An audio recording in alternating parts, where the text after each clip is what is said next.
자세한 이야기는 전문가와 함께 알아보겠습니다. 이어지는 브리핑과 질의응답은 YTN 유튜브 채널을 통해 확인할 수 있습니다. 네, 그럼 지금부터 이형민 세브란스 진단검사의학과 교수와 함께 이야기 나눠보겠습니다. 교수님 어서 오십시오. 일단 신규 확진자가 136명입니다. 여섯째 100명대를 기록하고 있는데 지금 이 추이 어떻게 판단하시는지요?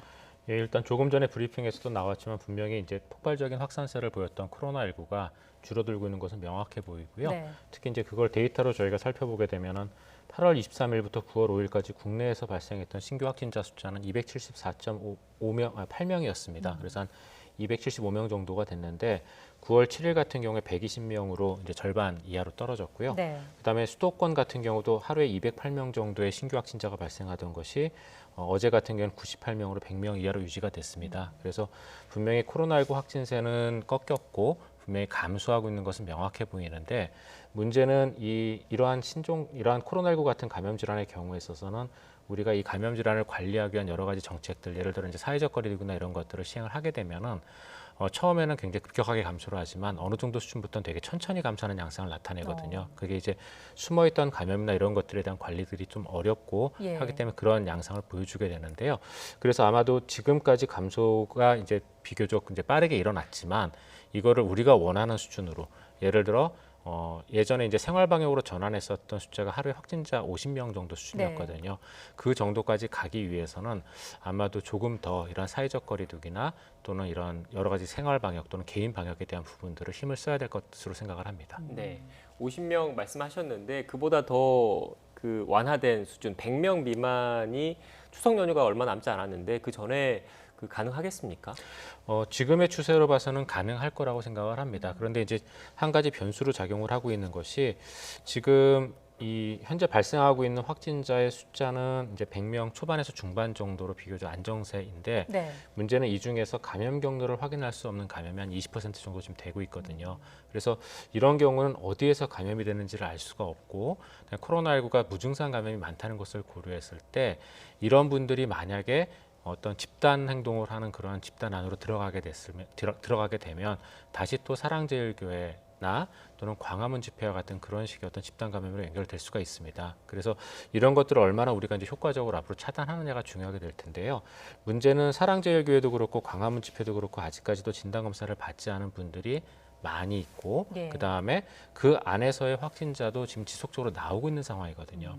그래서 이런 분들에서의 이런 분들과 연결되어지는 그런 감염 고리를 알 수 없는 그런 감염을 얼마나 앞으로 관리하느냐에 따라서 아마 이게 100명 미만으로 쉽게 잘 떨어질지 말지가 결정이 될 것 같습니다. 네. 감염 경로가 불분명한 비율이 높기 때문에 언제든 폭발적인 증가세가 나타날 수 있는 불안한 상황이다 이런 말씀이신 거죠? 네, 맞습니다. 그리고 또 하나 우려가 되는 게 고령층이 많습니다. 그리고 최근에 코로나19로 인한 사망자도 증가하는 상황인데 고령자이면서 기저질환이 있을 때 상태가 급격히 악화된다라는 얘기를 저희가 뭐 익히 알고 있습니다만 이게 면역력 때문이라고 볼 수 있습니까?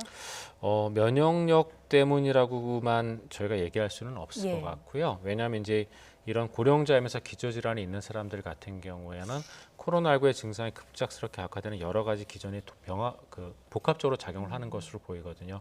이제 그 중에 하나가 코로나19 같은 경우는 호흡기 질환이지만 호흡기만 공격하는 것이 아니라 다른 신체 그러니까 장기의 일부들도 공격하는 것이 이제는 잘 알려져 있습니다. 예를 들어 심장이나 신경계 이런 부분, 그다음에 신장 같은 부분들도 전부 다 공격을 받거든요. 그러면서 동시에 이제 미세혈관 같은 데에서 혈전이라고 부르는 혈액의 덩어리, 응고된 덩어리를 만들어서 이런 것들이 또 장기에 손상을 입히기도 합니다. 이런 다양한 기전을 통해서 인체에 손상을 주기 때문에 면역력 때문이라고만 얘기하기는 좀 어려울 것 같고요. 다만 이제 이런 여러 가지 질환들 중에서 가장 크게 코로나19에 영향을 주는 사망률에 치명률에 영향을 주는 그런 질환은 예. 당뇨하고 비만으로 알려져 있습니다. 특히 당뇨 같은 경우에는 우리가 이제 코로나19의 사망에 제일 큰 영향을 주는 게 연령이라고 알려져 있지 않습니까? 보통 이제 연령은 60대 이상부터 치명률이 올라간다고 얘기를 하는데 당뇨를 가지고 있는 경우는 40대부터도 치명률이 발생을 하거든요. 그렇기 때문에 이런 당뇨가 일단은 제일 중요한 것으로 되어 있고요. 그다음에 당뇨와 연관이 되어 있는 비만 같은 경우도 코로나19의 치명률에 큰 영향을 주는 것으로 되어 있습니다. 네, 교수님 구체적 사례로 넘어가기 전에 조금 전에 중앙방역대책본부 브리핑에서 나왔던 새 내용을 먼저 좀 질문을 드리겠습니다. 앞서 그 중앙방역대책본부에서 군 입소장정 10,000명을 대상으로 항체 보유 조사를 추진하겠다라고 했는데 이게 결국 그 군 입대 장병 같은 경우에는 전국에서 모이는 거지 않습니까? 그래서 항체라는 거는 한번 감염된 적이 있다라는 의미이기 때문에 전체 국민들이 우리나라 국민들이 얼마나 감염됐는지 통계학적으로 한번 알아보겠다라는 의미로 받아들이면 되겠습니까? 예, 맞습니다. 이제 그런 뜻에서 이제 조사를 하는 것이고요. 그렇게 이제 조사를 해야 되는 이유가 코로나19 같은 경우에는 절반 정도가 무증상 감염이거든요. 그렇기 때문에 우리나라처럼 이렇게 감염자가 있을 경우에 그 주변까지 전부 다 역학조사를 해서 진단검사를 시행하는 국가라 하더라도 놓친 감염이 일부 있을 수가 있습니다. 그래서 그런 것들이 얼마나 되는지를 찾아내는 것이 이런 코로나19의 전파 경로를 규명을 하고 앞으로 거기에 따른 백신 접종 전략이나 이런 것들을 결정하는 데 굉장히 중요합니다. 그리고 또 그런 것들을 전체 감염 규모를 알아야 우리가 코로나19에 의한 그 사망률이나 치명률이나 이런 것들 일반 대중을 기반으로 해서 추정할 수가 있거든요. 그래서 이런 우리가 이제 혈청학적 유병률이라고 얘기를 하는데 이런 것들을 아는 게 굉장히 중요한데요. 이런 혈청학적 유병률을 전에도 한번 질병관리본부가 발표한 적이 있었습니다. 근데 그 당시는 4월 달에 검체를 가지고 대구 경북 지역이 빠진 걸로 평가를 했었거든요. 그래서 0.03%의 유병률을 나타냈는데 이제 그때만 하더라도 국내에서의 혈청학적 유병률은 대구 경북 지역을 제외한 다른 지역은 인구 10만 명당 10명이 안 될 시기였었습니다.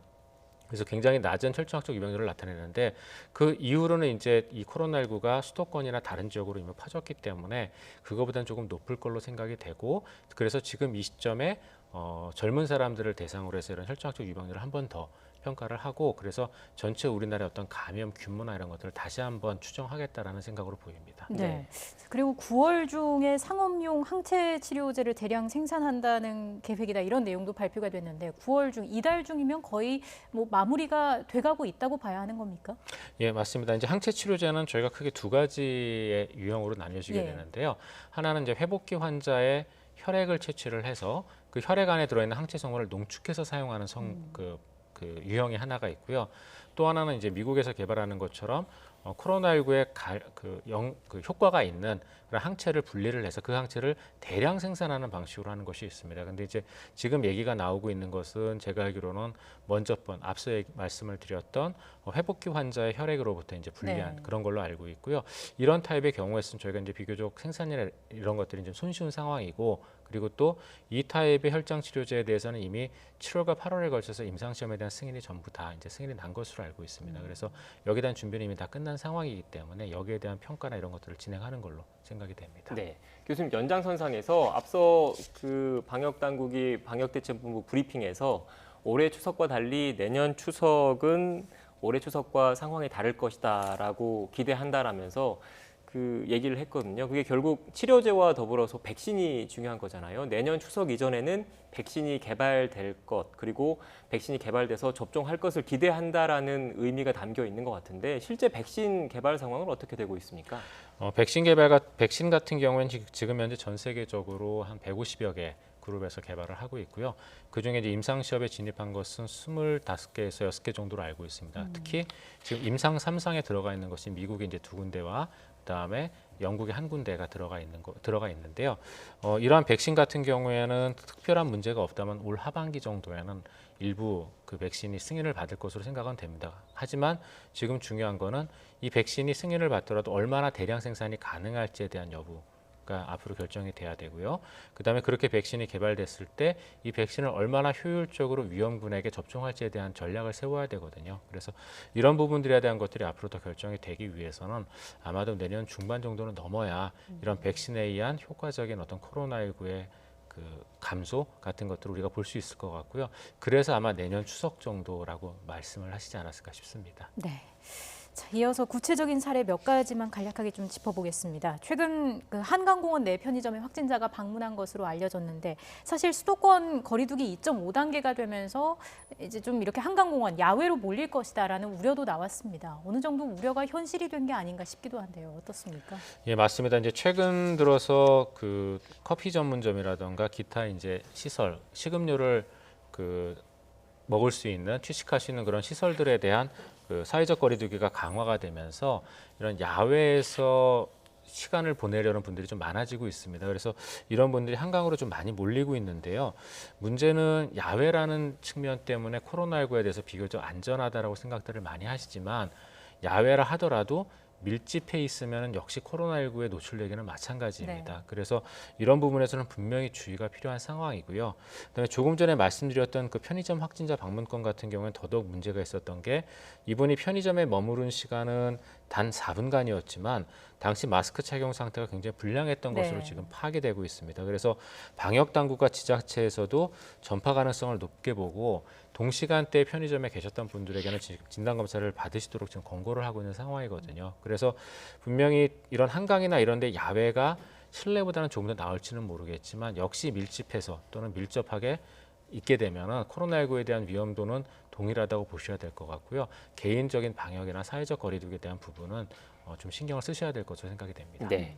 교수님, 독감 이야기도 좀 해봐야 할 것 같습니다. 정부가 독감 국가 예방접종 무료 지원을 대상을 확대하기로 결정을 했는데 코로나19와 독감 증상을 그 일반인들이 구별하기가 쉽지 않은 건가요?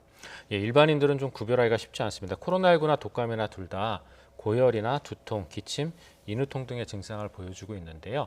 물론 이제 일부 외국 문헌에서는 이 증상이 나타나는 순서가 좀 다르다라는 문헌도 있기는 있었습니다. 그런데 문제는 코로나19라고 하더라도 이러한 주요 증상들이 모든 사람에게 나타나는 게 아니고 사람에 따라서는 대략 한 20%에서 60% 정도 수준에서만 나타나기 때문에 이런 순서만으로 우리가 파악하기는 조금 어렵거든요. 그러다 보니까 증상으로 독감과 코로나19를 선별하기는 어렵고 우리가 결국은 이제 이분들을 병원에 오시게 해서 검사를 해야지만 진단 검사를 해야지만 알 수가 있게 되거든요. 그런데 진단 검사를 받는 와중에 그 분명히 이제 감염 가능성이나 이런 것들도 일부가 있는 상황이기 때문에 이런 분들에 대한 관리가 지금부터 굉장히 지금 문제가 되고 있습니다. 특히 겨울철 호흡기 질환 중에서 사망률, 그러니까 사망자가 발생할 수 있는 주요 관리가 필요한 질환이 이 독감과 코로나19이기 때문에 저희가 네. 더 주의 집중을 하는 거고요. 그 중에서 이러한 독감에 대한 예방은 지금 이제 백신이 개발되어 있거든요. 그러니까 그 백신을 가급적 많은 분들에게 맞게 함으로써 우리가 예방을 할 수가 있기 네, 지금 때문에 시청자 여러분께서 챙겨보셔야 할 정보이기 때문에 관련된 그래픽이 나가고 있습니다. 기존 대상자에서 추가 대상자가 확대가 됐는데 시청자 여러분께서 챙겨보셔도 좋을 정보인 것 같습니다. 이게 예방 효과를 좀 더 극대화하기 위해서 무료 접종 백신을 기존 3가에서 4가로 조정을 했지 않습니까? 어떤 차이가 있는 건가요? 우리가 이제 그동안 많이 쓰고 있던 그 독감 백신은 이제 3가 백신이라고 그래서요. 우리가 이제 독감은 크게 A형, B형, C형으로 나누게 됩니다. 그 중에서 그 대규모 감염을 일으킬 수 있는 그러한 종류가 보통 A형하고 B형에 속해 있는데 그 중에서 3가 백신 같은 경우에는 A형 2종류, B형 1종류에 대한 그 보호를 할 수 있는 그런 백신이었다면은 4가 백신은 A형 2종류, B형 2종류에서 보호할 수 있는 그 독감 종류가 하나가 더 늘어난 백신이 되겠습니다. 그래서 가급적이면 이제 4가 백신을 맞는 게 조금 더 효율적일 수 있습니다. 그 저 4가 백신이라는 게 저도 아이의 예방 접종을 할 때 4가 백신을 맞췄던 기억이 나는데 저렇게 4종류의 그 예방 접종을 하는 게 아니라 주사는 한 번 맞더라고요. 그 한 번 맞는 백신 안에 저렇게 4종류의 그 성분이 들어있다라는 의미인 건가요? 네, 맞습니다. 네. 예방 접종을 하기 전 그리고 후에 주의할 점도 있습니까? 네, 있습니다. 이런 예방 접종 같은 경우는 아무래도 면역력에 영향을 주다 보니까 건강한 상태에서 맞아야 될 필요가 있거든요. 네. 그래서 가급적이면은 발열 등 호흡기 증상이 나타나는 경우에는 그 예방 접종을 연기하는 것이 좋고요.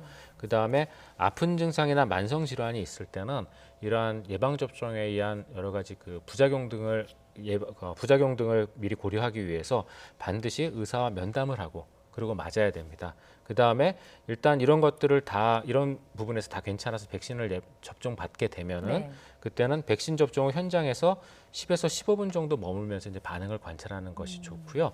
특히 이제 옛날에 그 독감 백신 같은 경우에는 그 유정란 에 접종을 해서 백신을 만들었기 때문에 일부 알러지 반응 등이 많이 나타나는 경우가 있었습니다. 그리고 그런 알러지 반응에는 고열이나 호흡곤란 이런 것들이 이제 주로 포함이 됐었는데요. 최근 나오는 백신들은 그게 아니라 이제 다른 방법으로 만들기 때문에 이런 계란 알러지나 이런 거하고는 비교적 관계가 없는 경우가 많거든요. 그렇다 하더라도 이런 예방 접종을 하고 나서 열이 나거나 이런 분들도 일부 생길 수가 있기 때문에 이런 것들에 대해서는 조금 주의가 필요할 것 같습니다. 네, 알겠습니다. 지금까지 이형민 세브란스 병원 진단검사의학과 교수와 함께 이야기 나눴습니다. 교수님 고맙습니다. 고맙습니다.